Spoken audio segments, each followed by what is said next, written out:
Magkabiyak ng Puso.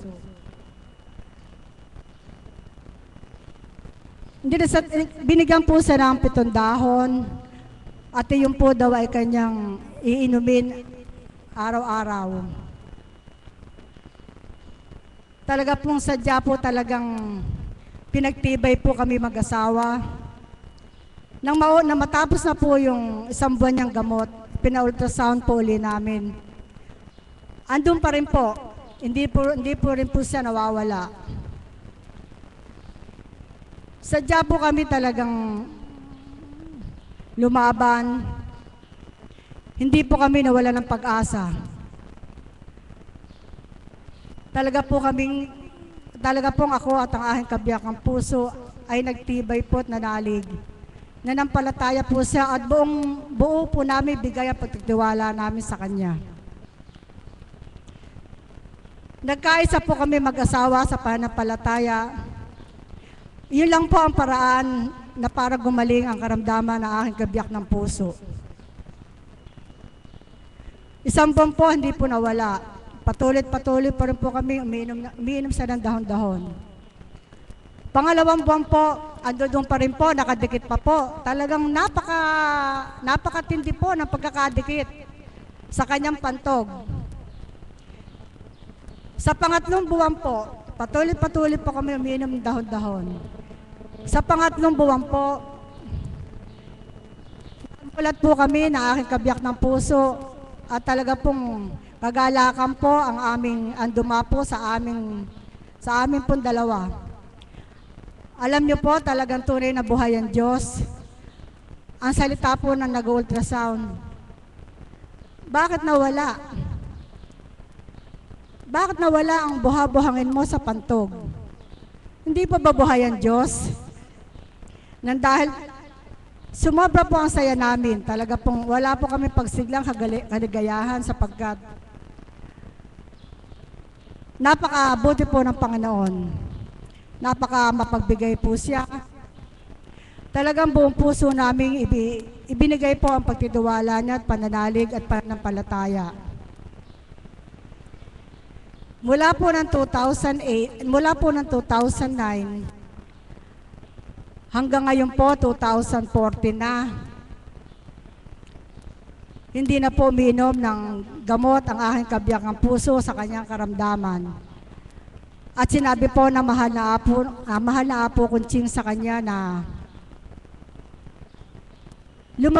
sumama na sa pag-ihi mo yung mga buha-buhangin na yon. At ikaw ay kanya ng pinagaling. Tunay po talagang buhay na buhay ang Diyos na talaga pong nagtibay po kami mag-asawa. Kaya alam niyo po mga kapatid, katotohanan po na kung kayo po ay talagang kung talaga pong gusto niyong gumaling ang inyong mga karamdaman, hindi lang po isa ang dapat manampalataya. Kailangan po, dalawa po kayo mag-asawa. Dahil yun po ang naganap sa aming magkabiyak ng puso. Talaga pong ibinigay na po namin sa Kanya ang 100% na pagtitiwala sa Kanya. Alam niyo po mga kapatid, sa mga bago po ngayon, huwag niyo po munang isipin na kayo ay, lagi niyo pong iisipin na kayo ay laging gagaling ang inyong karamdaman. Kasi yung mga iba po, pagpunta nila rito, ang gusto nila agad gumaling eh. Gusto po nila antimano. Pag ngayon lang po sila, gusto po nila antimano, gumaling sila eh. Hindi po ganon. Ang Panginoon po ay sadyang mapagbigay. Kaya lang po, meron po siyang sinasabi lagi po na akin ng pastol na meron siyang patakaran. Kailangan po makita muna niya ang pagtitibay mo. Maging tapat ka sa Kanya. Maging buo ang pagtitiwala mo sa Kanya at pananalig. Kaya lahat po ng mga bago ngayon na may karamdaman, Huwag po kayo mawala ng pag-asa. Lagi po kayo lumaban. Huwag po kayo sumuko. Magtibay po kayo. Ilan po at maraming. Maraming salamat po mga kapatid sa napakagandang pagbabahagi ninyo at arinaway kinapulutan po ng aral ang kanyang po mga binahagi po sa inyo. Katotohanan po ang kanyang tinuran. Sa mga hindi pa po lubos nakakilala sa ating kapatid na nagbahagi, halos araw-araw po naririto po sila ng kanyang kabiyak ng puso sapagkat ika nga po totoo po yun. Hindi lamang isa ang dapat na manampalataya sa isang pamilya, 2 o 3, sapagkat higit pong napakabisa, lalo na po, hindi po nila inaalintana ang anumang ika nga po hanap buhay. Kanila pong tinalikdan na mag-asawa ang kanilang hanap buhay at tuwiran po sila yung nagsipaglingkod po rito. Ang kanya pong kabiyak ng puso ay isa rin pong kap sa dambanang ito at siya nga po ay isang alagad na ika nga po hinirang ng ating Panginoong Hesukristo sa pamamagitan ng ating mahal na po Kontsing na kanyang kinalugdan. Kaya mga kapatid, doon po sa may mga karamdaman, huwag po kayong mag-alinlangan na ilapit ng tuwiran sa ating Panginoon Diyos at kayo po ay didinggin. Ang inyo pong abang kapatid, sa totoo lang po may karamdaman. Subalit, ika nga po, hindi ko na masyadong isisiwalat sa inyo kung ano man po ang mga naging karamdaman ko. At kung halimbawa po may oras pa, mamaya na lamang po. Maraming salamat po mga kapatid sa iyong pagbabahagi. Ang susunod po nating, hindi po siya magbabahagi, siya po aawit. Palakpakan po natin ang Diyos na buhay sa ating kapatid na Pilar Mananghaya.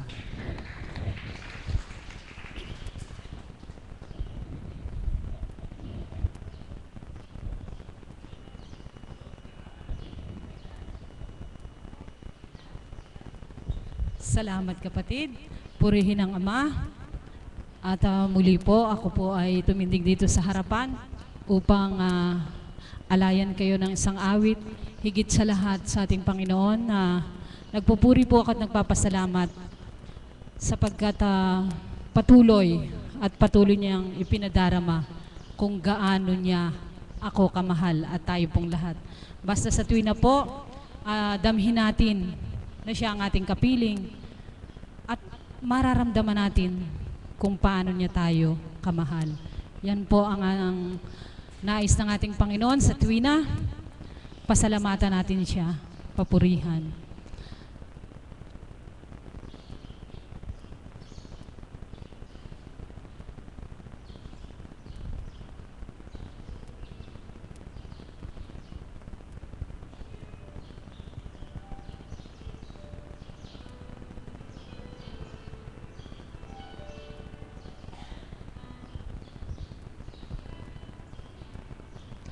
Dahil sa kanya ko po naisihandog ang awiting ito, kaya sa kanya po ako haharap. Salamat sa iyo, Panginoon.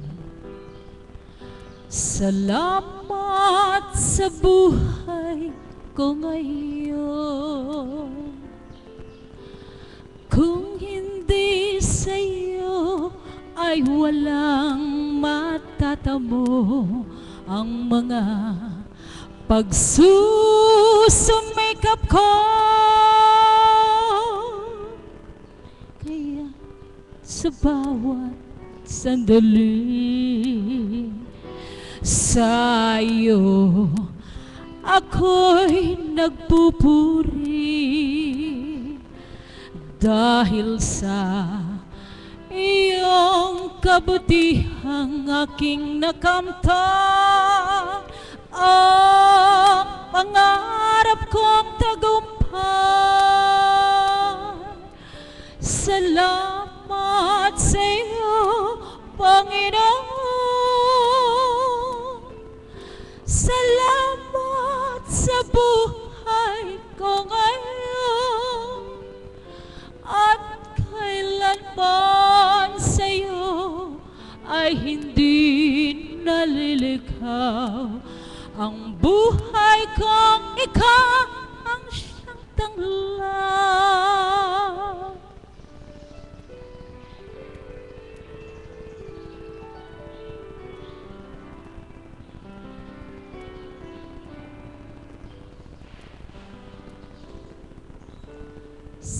Salamat sa iyo, Panginoon. Salamat sa buhay ko ngayon.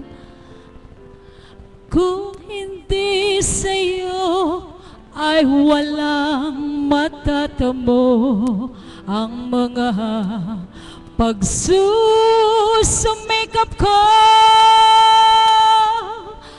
Kaya sa bawat sandali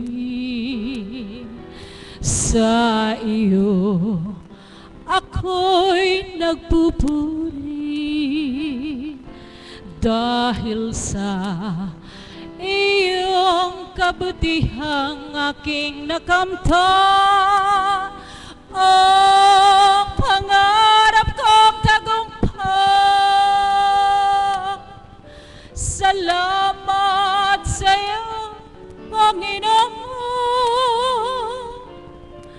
Salamat sa nakamtan ko ngayon at kailanman sa iyo ay hindi na bibitaw ang buhay kong ikaw ang siyang nagbigay.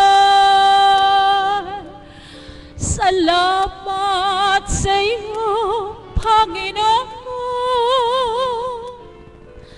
Salamat sa buhay ko ngayon at kailanman sa iyo ay hindi naliligaw ang buhay kong ikaw ang siyang tanglahan.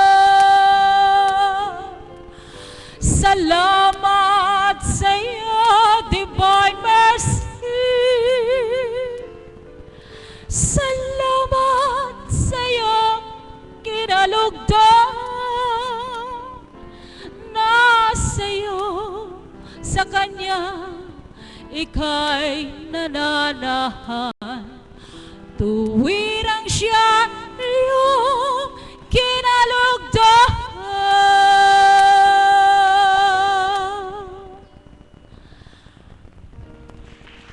Salamat po, mga kapatid kong minamahal, ngayon pa lang nagtungo sa dakong ito. Pagtiwalaan po ninyo ang ating minamahal na Apo Conching, tunay na kinulagdan ng ating Ama. Kaya't ang sinuman po ang maniwala, magtiwala na ang Diyos ay gagamit po ng isang katauhan upang sa atin iparamdam ang kanyang tunay na pagmamahal. Sapagkat hindi po bababa ang ating Panginoon upang sa atin ay mangusap, upang sa atin ay magsabing sa tuwin ay mahal na mahal ko kayo, kundi gagamit siya ng tao. At yan po ang ating minamahal na Apo Conching na buong kababaan na iniyalay niya ang kanyang buhay nang dahil sa ating Panginoon na sa Kanya ay nananahan. Muli po, isang mapagpalang umaga po sa tanghaling ito. Maraming salamat po mga kapatid sa napakagandang awitin. Kung ang bawat isa lang po ay ninamnam ang mga katagang ng awitin, ito po'y makakaramdam kayo ng kaibang damdamin sa inyong mga kalooban. At ito po'y magsisilbing ika nga po, kung may dalahin sa puso, iti may ibsan. Maraming salamat po mga kapatid sa iyong napakagandang inawit. Ang susunod po nating magbabahagi, palakpakan po natin ang Diyos na buhay sa ating kapatid na Danilo Mangulabnan ng Bahay Pare.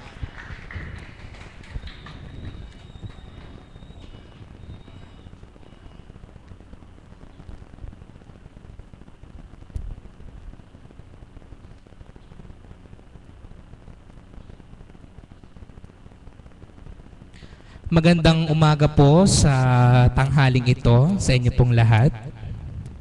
Magandang umaga po. O sige po, pakigreet po muna po natin ang ating pong mga katabi na good morning. Ayan po. At palakpakan po natin ang Diyos na buhay. On the spot, na ako po ay tinawag. Biglaan po at ewan ko po ba kay kapatid na Berhel, ba't ako po ang pinatayo dito. Para po sa inyong lahat, ngayon po ay isang linggo na po ako na pumaparito sa ating pong dambana. At sa isang linggo po na yon, ito po ang aking pangatlong pagbabahagi sa dambana pong ito. Hindi naman po siguro ako araw-araw pababalikin ng Ama dito kung hindi ko po nararamdaman ang kanyang presensya. Amen po ba? Basta po pagtungtong po ng 11:30 or 12, kahit po ako ay may tindahang maliit sa amin, close. Dahil alam ko po na meron pong gawain dito sa ating pong dambana na hindi po nagiging hadlang na hindi po ako makapunta po dito sa ating gawain sa araw-araw. Dati po, nung hindi pa po ako nagpupunta, madalang na madalang, siguro po sa ating lahat, meron po tayong mga pagsubok, mga problema na hinaharap sa araw-araw. Subalit po mula po nung nakaraang Martes, kahit po na marami pong pagsubok, marami pong mga dumarating na mga ganong bagay-bagay sa akin, bakit po na isasantabi ko? Basta po ang sa nararamdaman ko po, kahit na maraming pagsubok, maraming problema, hanggat nananalig ka sa Kanya, mawawalang lahat iyon. Kaya po, nagpapasalamat po ako na sa isang linggo po na pagparito ko po sa ating dambana, damang-dama ko po ang pagmamahal, pagkalinga, kapayapaan po sa aking kalooban. Kaya po, sa pangalawang pagkakataon, kahit po ito po yung aking pangatlong pagbabahagi sa inyo, gusto ko pong mag-alay ng awit sa ating pong Amang Dakila na kahanga-hanga po ang mga sa akin po, siguro po sa inyo rin po na sa bawat araw ng ating buhay, kahit po marami po tayong mga pagsubok, basta kumapit ka sa Kanya, manalig ka sa Kanya, hindi Kanya pababayaan. Kaya po, ito pong awit ko na to ay inaalay ko po sa ating pong Amang Dakila.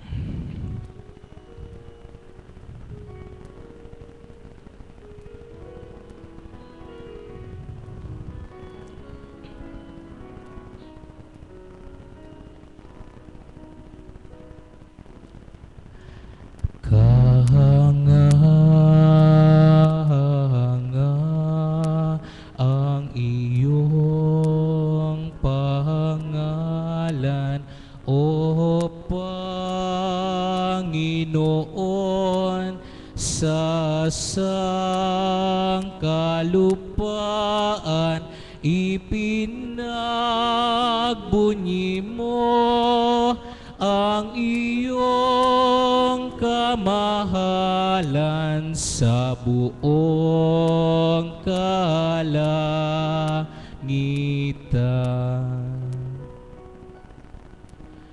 Pinagmamasdan ko ang langit na gawa ng iyong mga kamay, ang buwan at mga bituin na sa langit iyong inilagay.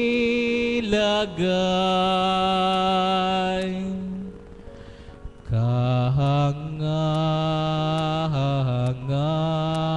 ang iyong pahangalan, O Panginoon, Panginoon sa sangkalupaan, ipinagbunyi mo ang iyong kamahalan sa buong kalangitan.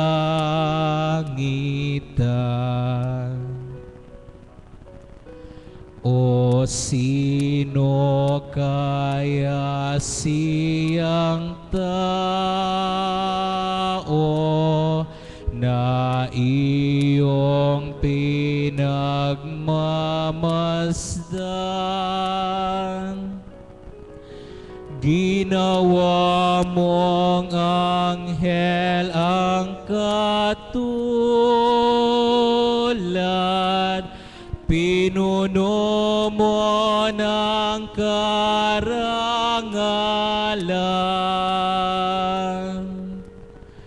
Kahanga-hanga ang iyong pangalan, O Panginoon,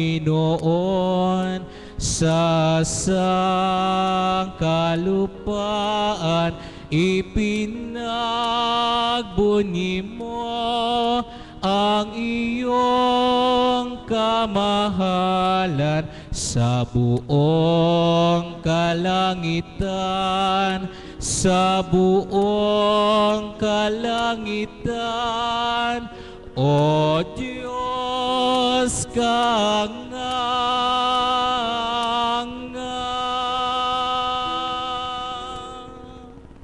Maraming salamat po, Ama.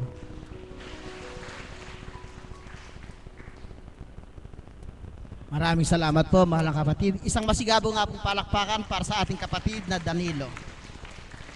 Katotohanan po ang kanyang tinuran. Halos 1 linggo pa lamang po siya na pumaparito sa Banal na Dambana. Subalit, ika nga po, tatlong beses na po siyang tumatayo sa ating harapan. Mga kapatid, sa katotohanan lamang po, hindi po sa patagalan kung paano nating madadama ang presensya ng ating Panginoon. Sa unang araw pa lamang po, ating maramdaman yan. Higit sa lahat, kung ating pong mapapakinggan ang mga banal na salita at aral na iniluluwal ng banal na Espiritu sa katauhan ng ating mahal na Pokoncheng. Amen po ba ron? Palakpakan po natin ang Diyos na buhay. Ang susunod po nating magbabahagi, palakpakan po natin ang Diyos na buhay sa ating kapatid na lalapitan ko po, nakalimutan ko po ang pangalan eh.